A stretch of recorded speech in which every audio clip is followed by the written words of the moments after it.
Hi friends, welcome back to my channel. ನಾನು ಸಿರಿ ಕೇಶವ. ಇವಾಗ ನಾನು ಹೆಸರು ಕಾಳಿನ ದೋಸೆ, ರಾಗಿ ಹಿಟ್ಟು ಮತ್ತು ಹೆಸರು ಕಾಳನ್ನು ಬಳಸಿ ಮಾಡುವಂತಹ ದೋಸೆನ ತೋರಿಸ್ತಾ ಇದ್ದೀನಿ.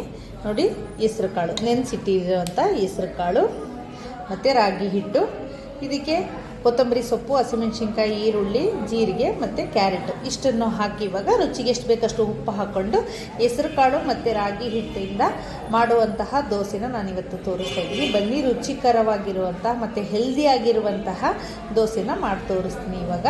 ಇವಾಗ ಹೆಸರು ಕಾಳನ್ನು ರುಬ್ಕೊಂಡ್ಬಿಡೋಣ. ಆಮೇಲೆ ನಾವು ಇದು ರಾಗಿ ಹಿಟ್ಟನ್ನು ಹಾಗೆ ಬೇಕಾದರೂ ಸೇರಿಸ್ಕೋಬೋದು, ಇಲ್ಲ ಒಂದು ರೌಂಡು ರುಬ್ಬಿಟ್ಟು ಬೇಕಾದ್ರೂ ಹಾಕ್ಕೋಬೋದು.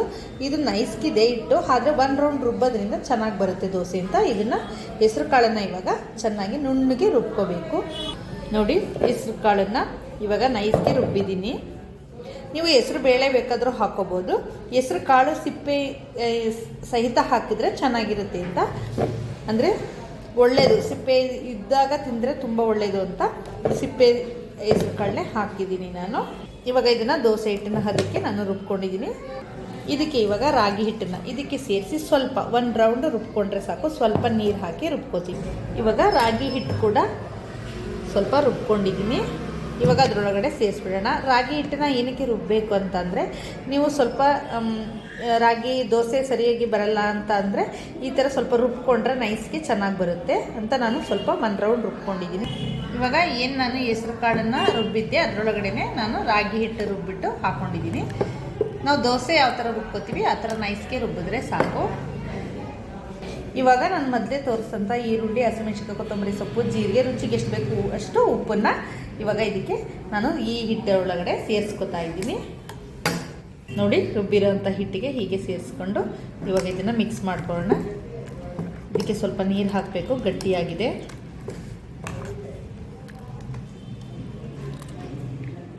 ತುಂಬ ರುಚಿಯಾಗಿರುತ್ತೆ ಈ ಥರ ಎಲ್ಲ ಕ್ಯಾರೆಟ್ ಮತ್ತು ಮೆಣಸಿನ್ಕಾಯಿ ಮತ್ತು ಈರುಳ್ಳಿ ಎಲ್ಲ ಹಾಕಿರೋದ್ರಿಂದ ತುಂಬ ಚೆನ್ನಾಗಿ ಬರುತ್ತೆ. ನೋಡಿ, ಈ ಹದದಲ್ಲಿ ಇರಬೇಕು.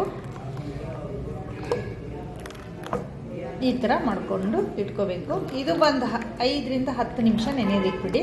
ಒಂದು 5 ನಿಮಿಷ ನೆನೆದ್ರೆ ಸಾಕು. 10 ನಿಮಿಷ ನೆನೆದ್ರೆ ಇನ್ನೂ ಚೆನ್ನಾಗಿ ಬರುತ್ತೆ ಅಂತ ಅಷ್ಟೇ. ಇವಾಗ ಇದೊಂದು 10 ನಿಮಿಷ ನೆನೆಯಲಿ, ಚಟ್ನಿ ಮಾಡ್ಕೊಂಡ್ಬಿಡ್ತೀನಿ ಅಷ್ಟರಲ್ಲಿ.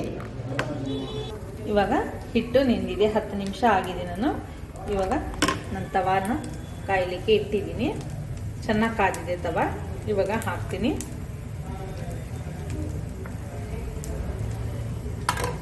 ನೋಡಿ, ಈ ಥರ ಹಾಕ್ಕೊಳ್ಳೋದಷ್ಟೇ.